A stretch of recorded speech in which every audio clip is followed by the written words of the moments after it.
My name is Carolina Lopez and I'm in Stillwater, Oklahoma. Today is October 19th, 2020, and I'm interviewing Sarah Donovan from Chicago, Illinois for the oral history project titled COVID-19 Teacher Poets Writing to Bridge the Distance, which will be archived by Oklahoma State University Oral History Research Program. So hello, Sarah. Hello. Will you introduce yourself and tell us how you became an educator?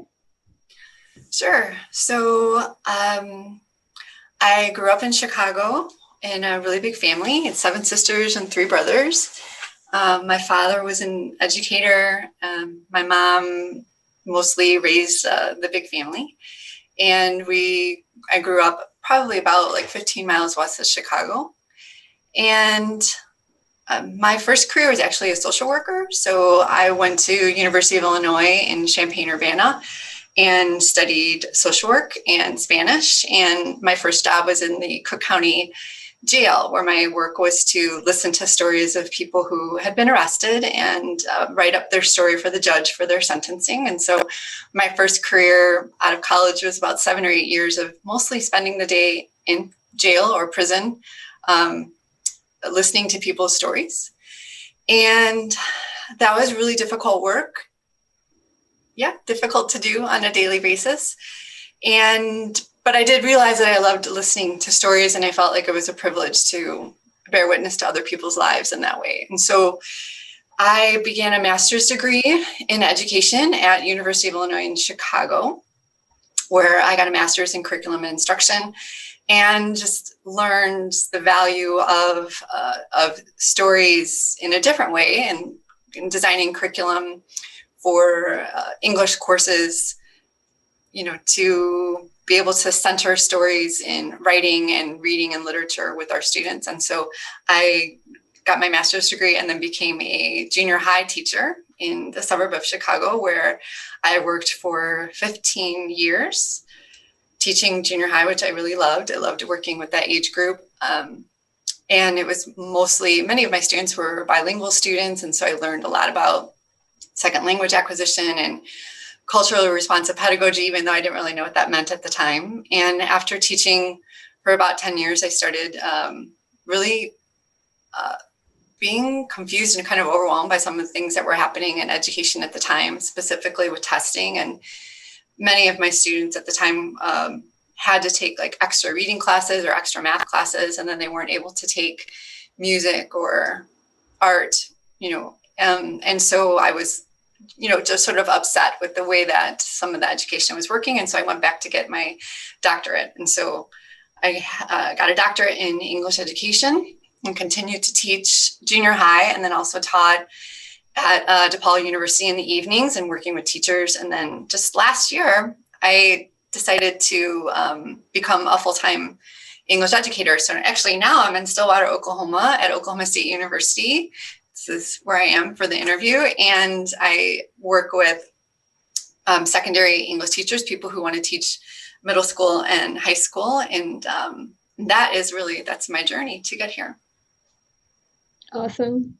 And would you like to talk more about your work as a social worker? The stories that you heard from the people that you were helping?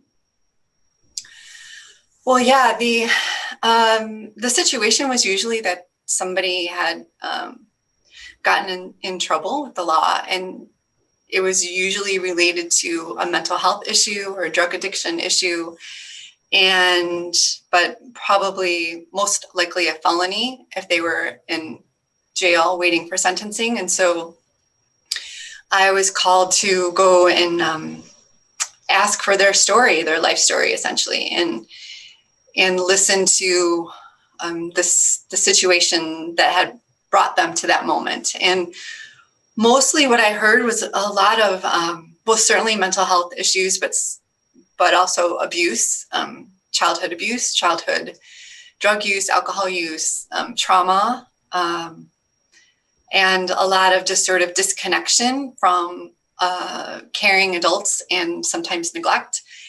Many had dropped out of school at this point, and most of the people I interviewed were like young adults or adults, and had dropped out of school and just felt like it wasn't a place for them, or it was too difficult to do. And so my work was really to kind of find out what brought them there. And there's always a series of traumatic events that led to that moment of them being arrested and in jail. And so my work was to kind of put together a plan for them to have treatment and support, and as part of their sentencing. And so there I learned to really just sit and listen to, just to sit and listen and let people tell their stories. And that was a big part of understanding the power of story for me. That's awesome. And I think that would be related to the struggles you saw with your students later, like to learn how to listen to them as well. Do you think that helped you as well? Yeah, once I started my master's degree, it became really clear to me that every teacher really should have had some of the coursework that I did as a social worker. As a social worker, you take classes about active listening and family dynamics and group dynamics and mental health. And I felt like all of those courses that I took to help me become a social worker were really helpful in me becoming a teacher, because you have to listen to your students and you have to teach your students how to listen to one another. And also understanding family dynamics and group dynamics and the impact of what's happening at home on the lives that your students bring to their classroom. And I just think like that whole big picture of psychological development was really important, and thinking about sort of the hierarchy of needs and the way that our sort of ecological development, all the layers of that, family and neighborhood and society, how all of that kind of fits together. And so that really helped me, I think, as an educator, to see the big perspective. And I think that's also why I wanted to get a PhD and understand it better, because I just wasn't seeing all those pieces fit together in the public school. Like I think sometimes we were just so focused on getting those test scores up that we didn't think about all the other distractions, and that the test scores couldn't possibly tell us the kind of stories that our students could. That's amazing. So we're here to document the impact of COVID-19 on educators and education. So going back to spring 2020, how did you learn that the state would be teaching remotely or the school buildings will be closed? Well, in mid-March, I was teaching courses at Oklahoma State, and we had just sort of started spring break. So we went, the students went home for spring break, and I just, stayed in my house. And it was sort of midway through that we started hearing, like on the news, about COVID-19, or about a virus sort of spreading. And it wasn't very long before I received an email from the university saying that we were not going to come back in person, and that our courses were going to be transferred online or remotely, and that we needed to sort of get moving to get things loaded into our online management system, our learning management system, and that the students would be joining us that way. And some would be coming back to campus and some would not be coming back to campus. And we had to find a way of like bringing everyone together and finishing the semester. And I remember just thinking that in that email, like, okay, this is all right. I can do this. Because I had just finished teaching an 8-week online class with some doctoral students in Belize. And so we were meeting every Saturday for 3 hours and doing what we needed to do. So I thought, I could do this. We would do this. We would be okay. But in that situation, everyone knew you're learning online. And in the situation that was happening is like the students that I had, we were teaching a writing class, and I was teaching a writing class, and we would meet together, every, once a week for 3 hours, and we would share our writing and sit next to each other and pass along cookies and laugh and go to the library and look for books. Like we were always together. And so I didn't really think about what would be lost that way. I didn't think that I didn't think about the consequence of not seeing each other like face to face again, you know? So, but in that moment I thought, oh, we're going to be fine. It's, you know, we could do this. You got a positive attitude towards it. Sure. Yeah. I think as an educator, you have to, like, I think the students look to you or look to me, or look to teachers, for hope, you know? So like, I can't say, I just can't do this, I give up. Like, we have to kind of put on a strong face and make it work. And so how do you think other teachers responded? Well, I mean, gosh, like, we're at this massive university in Stillwater, Oklahoma, and I'm just one teacher, one educator who, you know, has some experience teaching online, you know, so I have some of that. But we have a university full of professors who have spent their lives here and know about education from lecture halls and in conversations with students, and they have office hours and, you know, lines of students coming to see them and sit next to them and have conversations about their papers and their courses, and so much of how we know how to do education is face to face and in person. So I know that there are plenty of, you know, professors here who thought, how can I do what I know how to do, you know, through a computer screen or online with, you know, when learning is so much part of conversation, so much of it is conversation. So I think many people were upset, afraid, but still were trying to put on a strong face for their kids, their students. So during this pandemic, did writing poetry help you? Do you think it's something? Yeah, so you know, a number of years ago, I started an online, I started a website called Ethical ELA a number of years ago, right after I finished my doctorate. So it's around 2015. And I finished my doctorate, but I stayed in the classroom. And I felt like I needed to do something with all the things that I learned. If I wasn't going to become a professor, I was still a junior high teacher. The students would say, you know, 14 or 15-year-olds would come to class and say, hey, Dr. Donovan, you know. And so I was teaching junior high, but I had learned a lot from my doctorate and I wanted to share it. So I had a blog called Ethical ELA for Teachers. And I started doing, like, trying to engage them in some of the reading that I was doing and the writing that I was doing. And so every April I would have April is National Poetry Month in the United States. And we would be a time for like celebrating poets and poetry and writing poetry and just exploring all that poetry can do for our hearts and minds. And I got to tell you, like, when I was in school, I didn't write poetry. I didn't like poetry. It wasn't until I became a teacher that I realized that, like, so much is in a poem, and it does so much for our hearts and minds, especially for so many students who don't like reading long books. There's so much can be packed into a poem, and it's really powerful. And I realized that poetry really spoke to many of my students who didn't really like coming to English class very much. And so I started this 30 poems in 30 days thing, which isn't original to me. Other places have done this.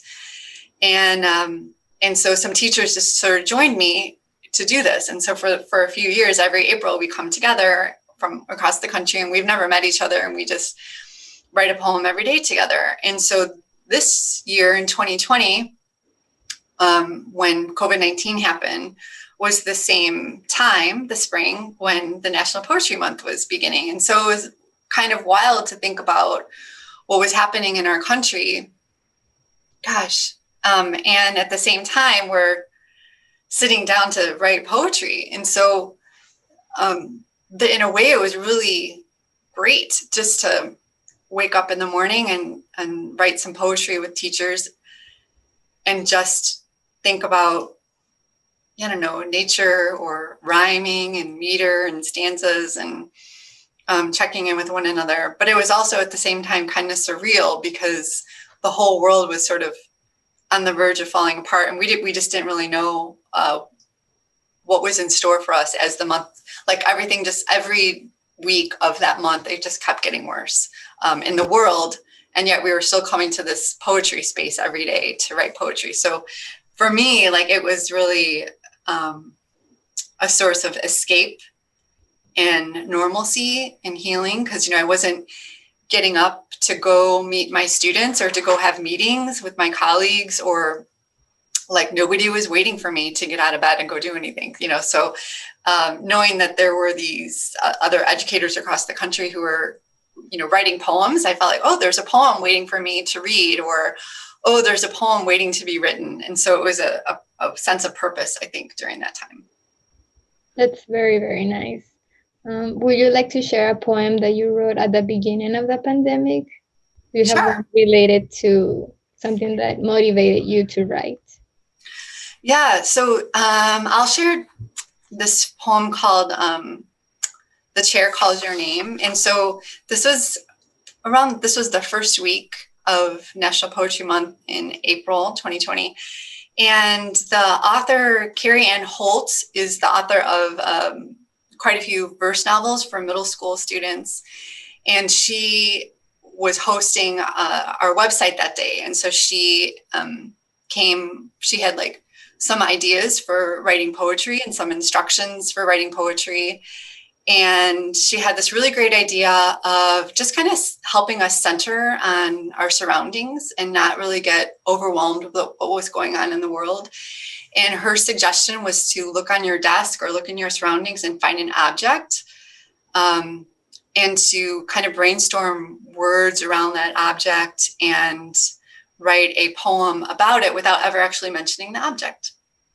And so I noticed a purple TheraBand, which is like an exercise stretch band that I need because I sit a lot for writing, and like it's a reminder to kind of get up and move so you don't have like bad posture and things like that. So I wrote about that, and here's my poem. The chair calls your name. The chair calls your name to write again. The blank page awaits. Sit, begin. Fingers speak stories, a writer's trance. Ache, radiate, enough for today. Stand. The blank page awaits. Sit, begin. Craft words from trauma, love, sin. Ache, radiate, enough for today. Stand. Nurture the body that held your hands. Craft words from trauma, love, sin. Move beings into spaces to face fears. Nurture the body that held your hands. Mountain, bridge, warrior, childs. Move beings into spaces to face fears. Fingers speak stories, a writer's trance. Mountain, bridge, warrior, childs. The chair calls your name to write again. That's very beautiful. Thank you. So as you read it now, do you feel something different than when you wrote it before? Or do you notice something? Yeah, when I was writing it, and in the moment I was thinking about physical, like how our bodies had become sort of stationary as we were quarantined, like not like I wasn't quarantined because I was hurt, or sick, but the school had closed and people were staying inside to protect themselves, and so we really only needed to go outside if it was an emergency. And so for me, I was staying inside all the time. And so in many ways, that poem is just about really needing to stand and move. But when I read it now, Mountain, Bridge, Warrior, I think like those like sort of yoga moves are really representative of teachers, and I think so much of this time, there was an ache, there's a radiating, there was, there was a hurt that we were feeling, and yet we were, called to be the mountain and the bridge, for our students, to be strong in guiding them and to be their bridge to figure out how to do this. Like, we had to have answers where they did not. We had to have, a path where there wasn't one. And so when I look at that, these lines like mountain, bridge, warrior, I think it's just really representative of the kind of things that teachers were being asked to do during this time. And, so it was April and all the teachers were kind of going back to school, and I was back, like my students were meeting me online by mid-April because spring break was over. And yet we were, doing things that we never thought we we'd be asked to do or that we weren't sure if we could do. And so reading this poem makes me think about those things. So we know that COVID-19 impacted the state in so many ways. So how did your state or school responded? As you mentioned, the teachers were asked to be like a bridge or support for students. How do you think it impacted them? Yeah, I think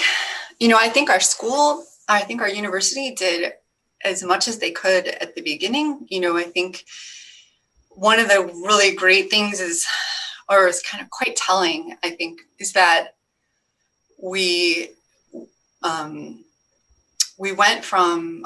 allowed students to decide if they wanted a pass or no pass grade.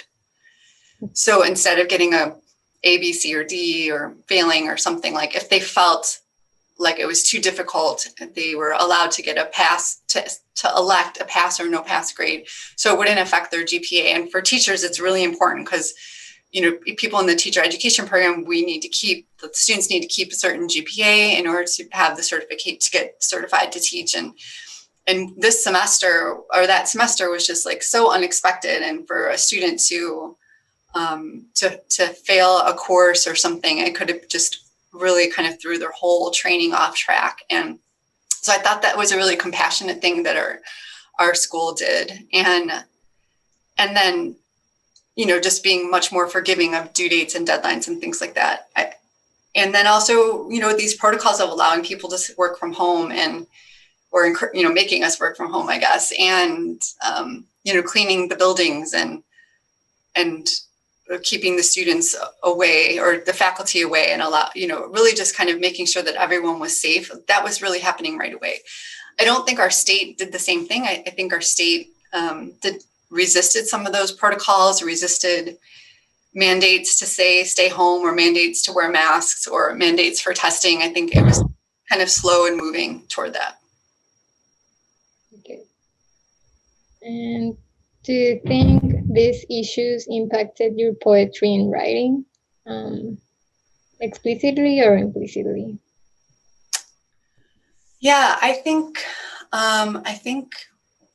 I started. Well, one of the benefits of this online poetry group is really that there are teachers from across the country, and then even outside of the country, there's a teacher in Bahrain and a teacher in Bangladesh. Also, they were teaching in American schools.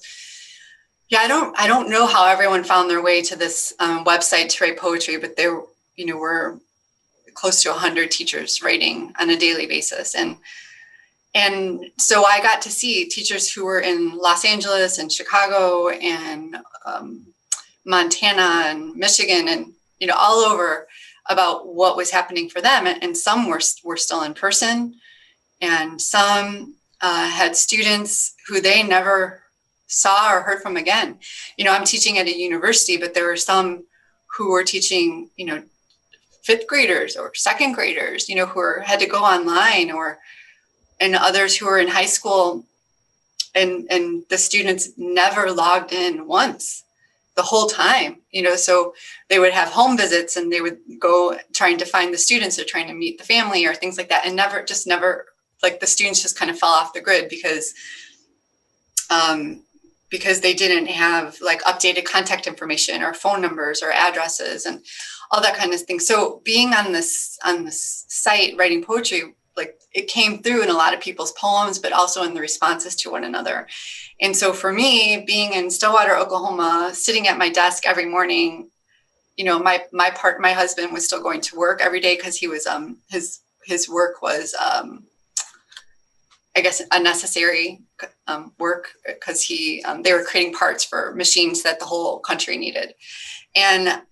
And so I was alone all day. So I couldn't help but like witness all of these things that were going on across the country and feel, for me, like the stories that they were telling and the impact it was having on all these other teachers, where I was fortunate enough to have the Wi-Fi that I needed and the computer that I needed and the books that I needed. So I felt like I was in the best situation I could have been.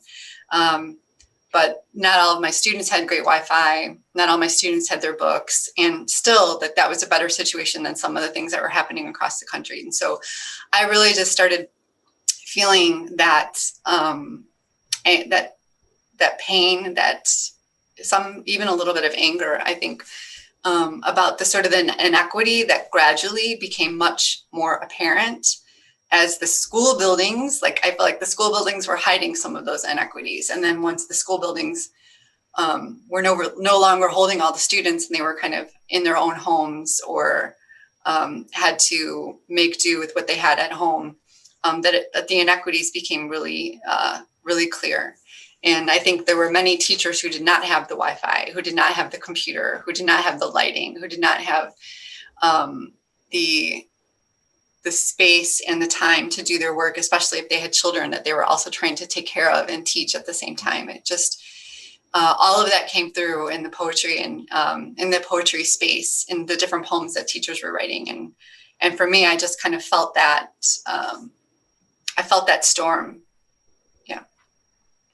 So you have a poem that talks about those teachers, right? Like that they had difficulties, that there were inequalities in education, people who didn't have a computer or they couldn't have someone to take care of their kids. You have a poem related to that.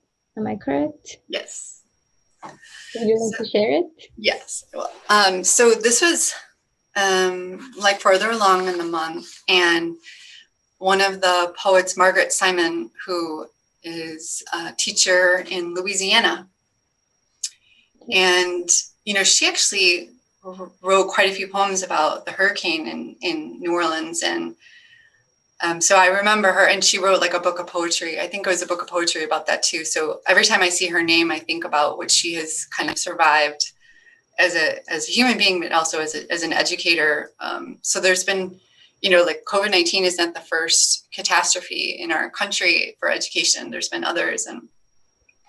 And so she had this prompt that day about being a marcher or a leaper.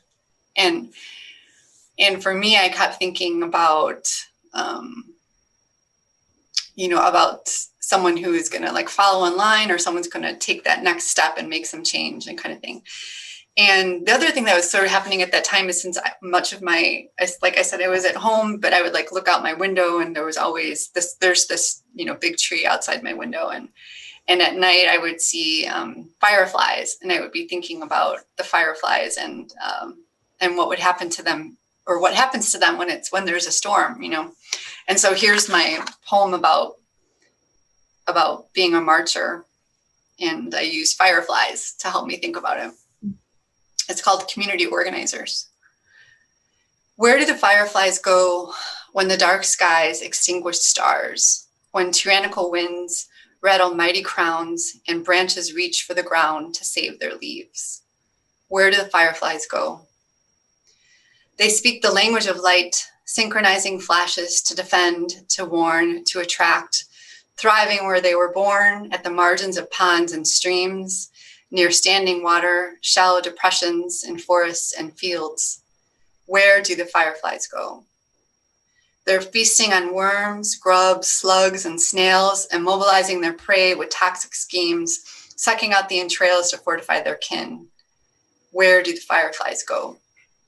They are planning a revolt to strike down street lamps and porch lights that filter their radiance, to shatter the glass jars that suffocate their wings, to plant flowers full of pollen and nectar, to fill summer dusk with synchronizing flashes of hope when the wind subsides. Awesome. It's really beautiful.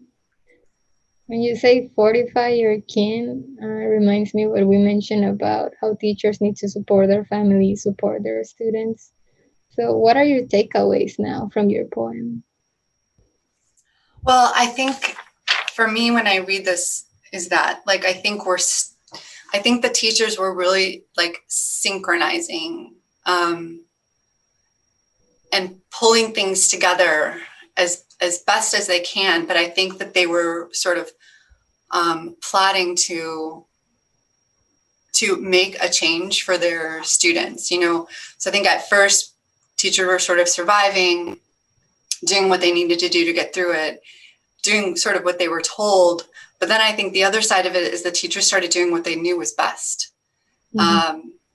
I think one of the teachers that we interviewed for this oral history was saying, at first she was told that she wasn't allowed to tell her students that, like the next day the schools would be closed.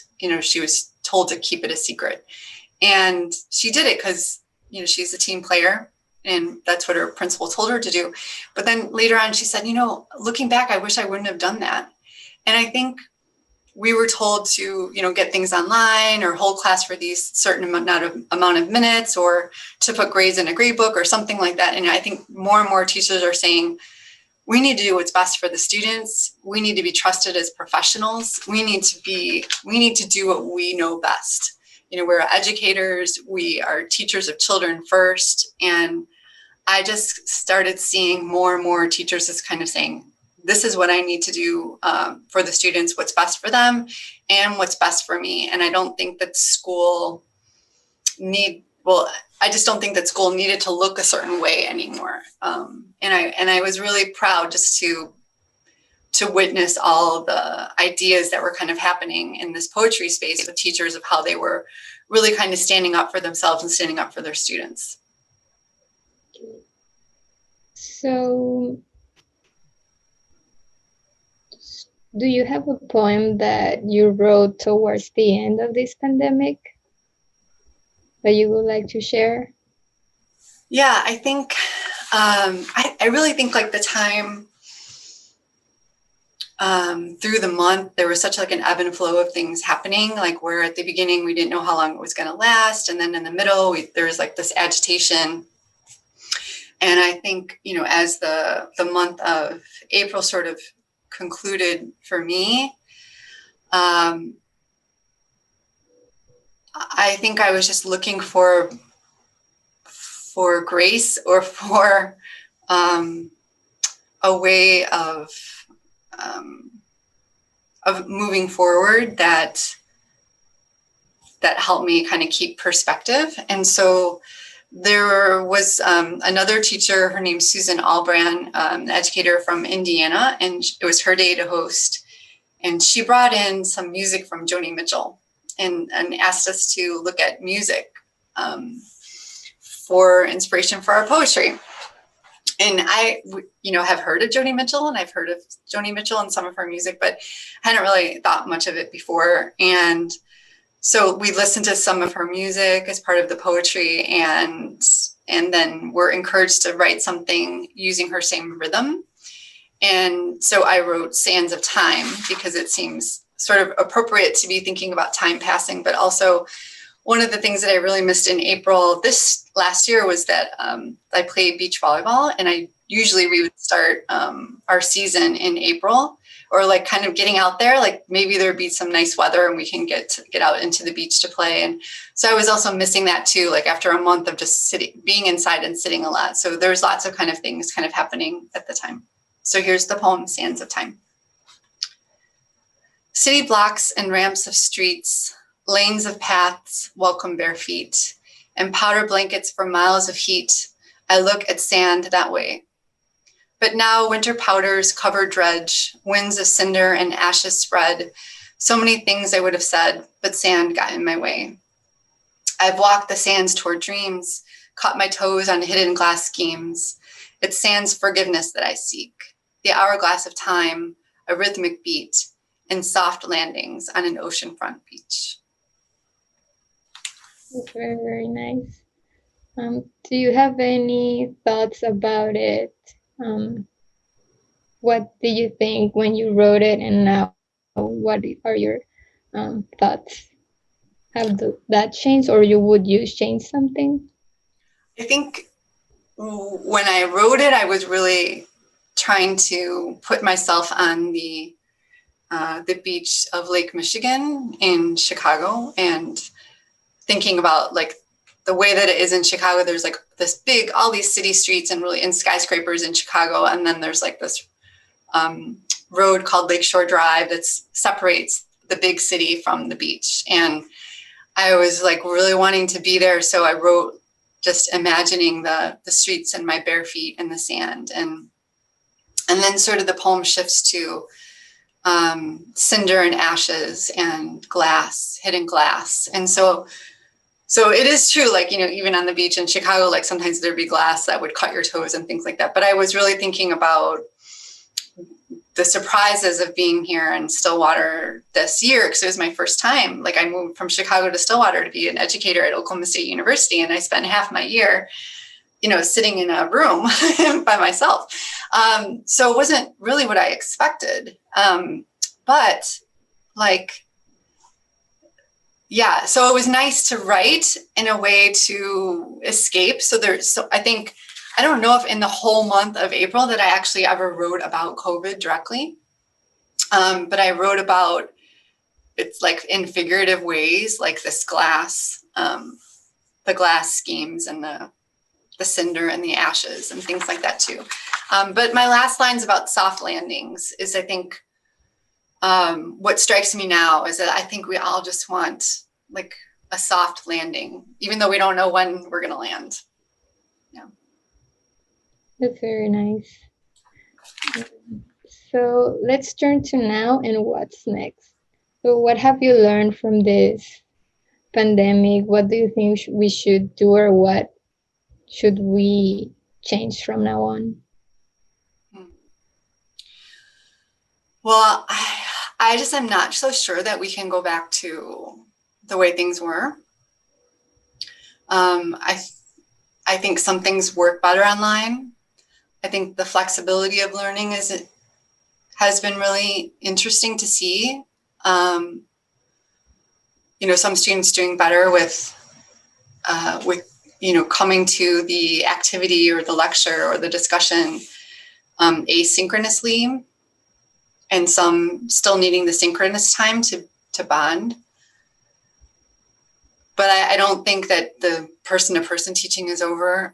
I think I don't think I want to be the sort of teacher that is behind a screen all the time. Like I miss being a part of that energy in the classroom, moving around.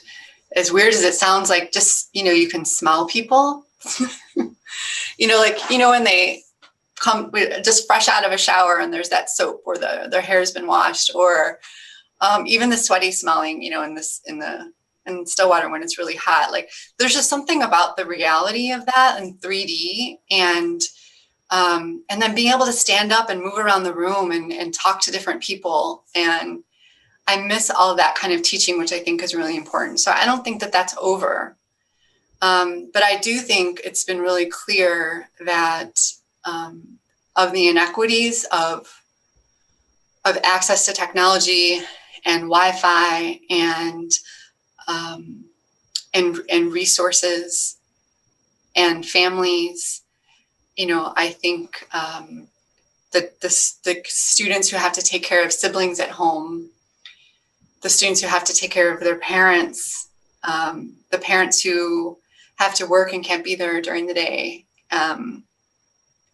the parents who now recognize that they're being asked to do more of the educating, more of the teaching. And I think to a certain degree, many parents have enjoyed that story time, reading stories and things like that. But frankly, once you get into high school and you're doing trigonometry and a lot of adults aren't equipped to support their children in doing that work, and nor should they be. And so I just think so many issues of education have been unrevealed that I don't think that we can go back to the way that it was. And I think we have to really reimagine what education can be and what it ought to be. And frankly, I'm trying to figure that out too. Like, I think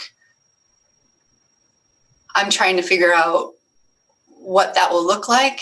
And I don't know that it fits into semesters. I don't think it fits into 16 weeks or 8 weeks or 4 weeks. And I don't think it fits into 5 to 8 o'clock at night or 10 to 12, 2 times a week. Like, I think all of that might have to be dismantled at some point. So there's a lot to take away, but I think we need some distance from what's happening right now in order to really think it through and reimagine the next phase. So what would you suggest to other teachers?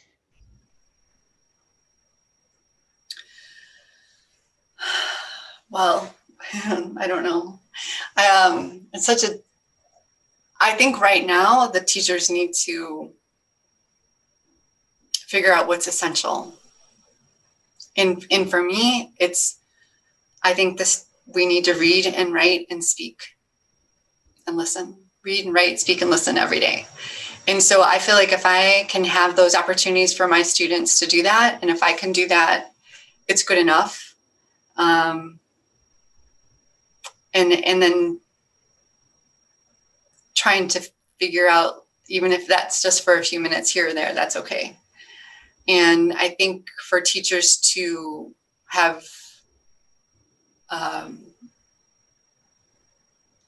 keep track of how many hours they're working a day, and also figure out what's enough and what's absolutely necessary. I started doing that the last 4 weeks, and it was very illuminating to me about how many hours I was spending doing all these different things. And, when I calculated what my hourly rate was, it was below minimum wage. And I thought that I was doing that to myself, in part because I didn't know what I was supposed to be doing, because it's very confusing now. Like, I'm not sure what I'm supposed to be doing if I'm not at a building or teaching a class. Like, it's all in these random spaces. So I really think, I think for the teachers themselves to kind of figure out what's necessary, what they have to be doing, and then make some changes, because I think we have to find a way of making it sustainable, because we don't know how long this is going to go on for. I totally agree. We need to find a balance, right? So we've been talking for a while. I want to respect your time. Would you like to share a last poem related to what we are and what we should be next? Sure. I think a pretty common poem, I think a lot of teachers share, this Where I'm From poem from George L. Lyons, and who sort of wrote the original one. And Stephanie Boudelier is an educator in Michigan. I think she's a university professor.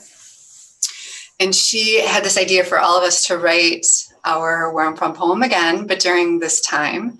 And then she actually made a crowdsourced poem where she took a line from each one of ours and made a poem of where we are from, like as the whole group of people who are writing poems this month. And so I'll read my Where I'm From poem, because I think it's helpful to think about.